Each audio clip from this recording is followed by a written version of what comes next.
વિદ્યાર્થી મિત્રો, આજે આપણે એ શીખીશું કે ત્રિકોણનો વેધ કોને કહેવામાં આવે છે.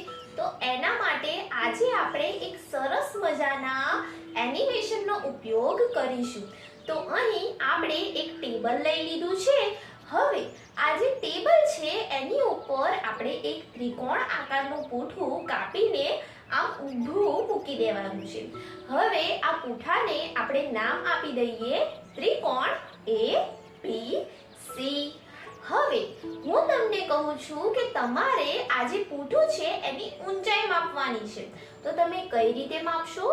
તો તમારે જો આ ત્રિકોણની ઊંચાઈ માપવી હોય તો તમારે એવી કેટલીક રેખાઓ જોવી પડશે કે જે ત્રિકોણના શિરોબિંદુ A માંથી શરૂ થાય છે અને એને જે ભાગ ટેબલ બાજુ અડે છે, જે બાજુ ટેબલ બાજુ અડે છે ને ત્યાં સુધી આવે છે. તો આવી કેટલીક રેખાઓ આપણે દોરી દીધી છે. તો હવે આમાંથી કઈ રેખા એ આપણા ત્રિકોણની ઊંચાઈ દર્શાવે છે?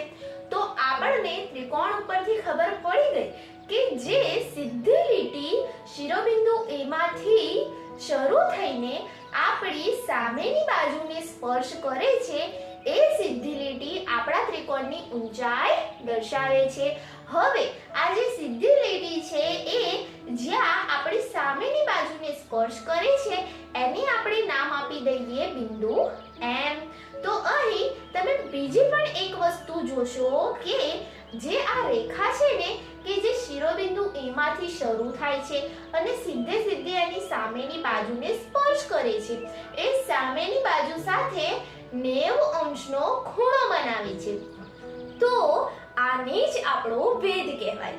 તો વેધને તમારે સાદી ભાષામાં વ્યાખ્યાયિત કરવો હોય તો તમે કહી શકો કે એવી રેખા જે શિરોબિંદુમાંથી શરૂ થાય છે અને તેની સામેની બાજુ સાથે 90 અંશનો ખૂણો બનાવે છે એને ત્રિકોણનો વેધ કહે છે.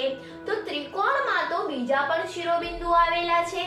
શિરોબિંદુ B પણ આવેલો છે, શિરોબિંદુ C પણ આવેલો છે. તો શું તમે આમાંથી વેધ દોરી શકશો? તો હા, તમે આ બંને શિરોબિંદુમાંથી વેધ દોરી શકશો.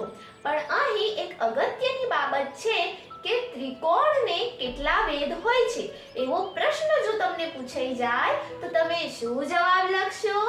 મને કમેન્ટ કરીને જરૂર કહેજો.